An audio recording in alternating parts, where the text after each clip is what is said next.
Oh, as Bob Gibson was number 2, but sudden Sam McDowell. I wouldn't have gotten that. It took me a long time. Former Senator Jim Bunning is there. Juan Marichal, Jim Maloney, Bob Veal. Look at that. Yeah, Bob Gibson would have been a good call. You didn't get that. I'm glad I didn't say Hoyt Wilhelm. That was good. Hoyt was relieving. Otherwise, throwing the knuckleball. Absolutely. We have some more managerial news here. General managerial news. The Kansas City Royals agreeing to a contract extension with J.J. Piccolo, their executive VP and GM. The Royals, of course, went from 56 to 86 wins last year. Very impressive job by Piccolo. Extended to 2030 with a club option for, that's like the future, 2031. He was going into the last year of his contract, but the Royals are going to keep J.J. Piccolo there for a good long time. All right. It is President's Day. In honor of the holiday and keeping with our top 10 tradition, we have our own presidential rankings. Presidents of baseball operations, not the other presidents. On our series top 10 right now, we devoted a segment, kind of an unofficial, subjective top 10 for general managers and team presidents. I did this segment with Christopher Mad Dog Russo. It was an interesting exercise in examining the real power players in the sport. Let's do a little digging in. So here's my thought process, all right? Start at the top. Who's number 1? And I think it's a clear number 1, at least right now, Andrew Friedman of the Dodgers. State-of-the-art free agency buying, superior roster construction, drafting and developing. And if you think he's doing that because he has a big payroll, you have to remember he was once one of the original pound-for-pound small market GMs, having led the Rays to their winning ways for 9 years. Here's the resume. 4 pennants, 2 World Series, 9 division titles in 10 years. His Dodgers are averaging, 104 wins a year over the last 8 years. That's his average. Full disclosure, Mad Dog had Friedman 7th, which I thought was inexplicable. Andrew Friedman, for me, number 1 roster architect in the game. From there, I knew this. Brian Cashman of the Yankees and Dave Dombrowski of the Phillies had to be way up toward the top. I didn't know exactly where, but the resume alone put them in the top 10, and their current excellence should have them in the top 5. Now, this is a combination of what you're doing now and what you've done in the past. Look at these resumes. Dombrowski, 5 pennants, multiple clubs, 2 World Series titles, winning with the Marlins and the Red Sox. In between, he built a powerhouse with the Tigers. That was a great team. And now with the Phillies. Brian Cashman, he has a top payroll. 22 postseason appearances in 27 years, 7 pennants, 4 World Series titles since he took over personally. It's not a done deal that the Yankees stay on top, by the way. Brian Cashman has kept them there. So I have Andrew Friedman number 1. I know I want Dombrowski and Cashman in the top 5. Not far after those 2, by the way. I know I need to get in Mike Rizzo of the Nationals. Also the excellent resume in the midst of a very good rebuild. I know Mike Rizzo has to be close by. So my next thought, is there anyone that fits right after Friedman and before I get to these Hall of Fame GMs? And in fact, yes, there is. In my opinion, Alex Anthopoulos has done a fantastic job with the Braves. He traded for that new outfield, a whole new outfield, won a World Series title, sustained success, the whole package. And Eric Neander of the Rays is the next stage Andrew Friedman. Incredible success on a bottom 5 payroll. He's actually outpaced Friedman if you compare just the Rays on their resume. So that's my top 5. Friedman, Anthopoulos, Neander, Dombrowski, Cashman. The Hall of Fame executives are there, Dombrowski and Cashman. All right, second half of the top 10 was trickier. Mike Rizzo is making it for me, but I have the younger guys with good track records close by. David Stearns, solid work with the Brewers. AJ Preller, who just built a fantastic Padres team last year. I figure they have to make it. I wanted to find room for Mike Hazen of Arizona, Chris Antonetti of Cleveland, David Forst of Oakland. But you know what, Buck? I ran out of room. I'm talking to Buck Showalter, by the way. I ran out of room. So here's where maybe I'm right, maybe I'm wrong. Bottom 5. Rizzo, Stearns, Preller. Last 2, I was very impressed by Chris Young and his roster rebuild for the Rangers for a World Series title run.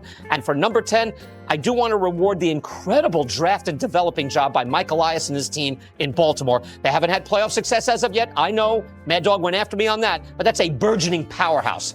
Bottom 5, tougher than the top 5 in a lot of ways. But there you have it, my top 10 presidents on President's Day. Woof. All right. What do you think, Buck? You need to take a breath? Yeah, well, I agree with a lot of those. One thing that hits me is how many of them have continuity with the manager. The manager hasn't been there just 1 year. Mm-hmm. You look at Boone. You look at the way they've done things with Dave Roberts. There's stability. There's stability all around, and yes. that tells you that they have a close relationship with their managers. Mm-hmm. And they just, everybody has input. The greatest accolade you can pay somebody is go, what's your opinion? And they take all these opinions together, and somebody at the end goes, here's what we're going to do. You know, John Hart used to do that. He'd start throwing that ring. What do you think? What do you think? What do you think? And when he stopped throwing the ring, he goes, okay, good. I listen to everybody. Here's what we're going to do. Right. John Hart, another Hall of Fame executive. That without a doubt. Up there, and there's a bunch here. So, right, I thought it was Dombrowski and Cashman, kind of a, the side-by-side, and then Mike Rizzo was right there after. I had to get them in.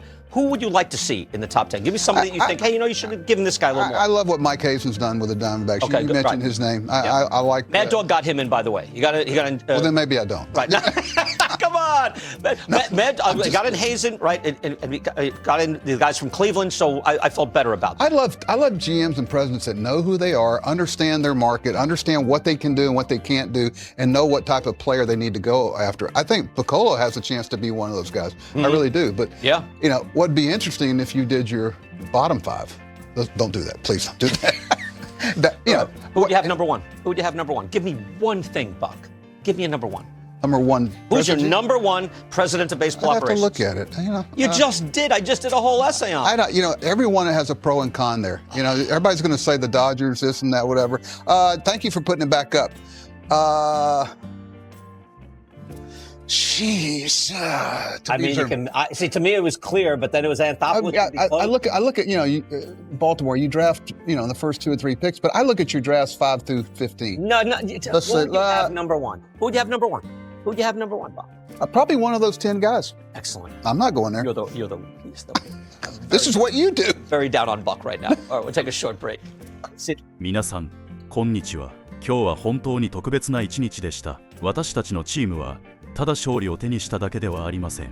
この勝利には何度も汗をかき、試練を乗り越えてきた結果が込められています。そしてその成果を一緒に感じることができるのは何よりも素晴らしいことです。これまでにないほど私たちのチームワークと精神力が試されました。そして今私たちはその成果を手にしています。でもこれで終わりではありません。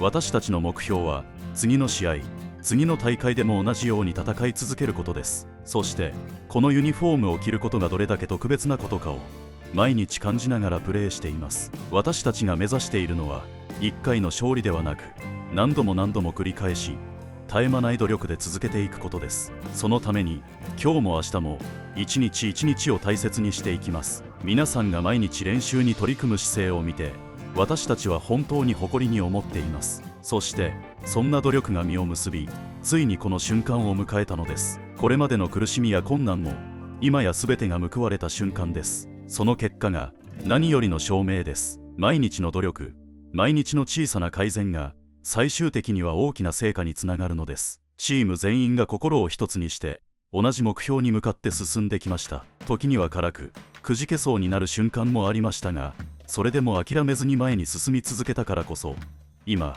私たちがここに立っているのです。このユニフォームを着ることがどれだけ特別な意味を持つかをチーム全員で感じながら次のステップに進みましょう。皆さんも私たちが何度も言っている今日が全てという言葉を覚えていてください。明日や昨日のことではなく、今この瞬間に集中することこそが勝利を手にするために最も大切なことです。もし今日を全力で生き抜くことができれば、必ず明日も良い結果が待っています。そして10月になった時には私たちは必ず良いポジションにいることができるのです。そして私たちの勝利にはもちろん多くの努力が必要ですが、それと同時に楽しむことも大切だと感じています。チームの一員として互いに支え合い、時には笑い合うことが私たちの絆をさらに深めてくれます。だからこそ今日のようにちょっとした笑い話や予想外の出来事も大きな意味を持つんですよね。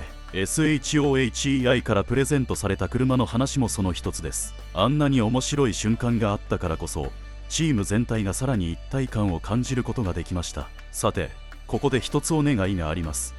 もしまだこの動画を見ていらっしゃる方がいたら、ぜひチャンネル登録をお願いします。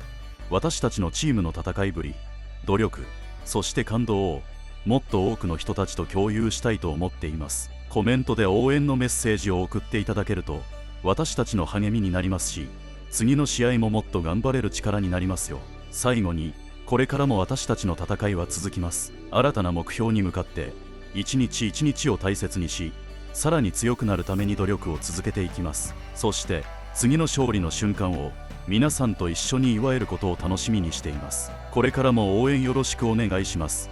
次の試合も一緒に応援していきましょう。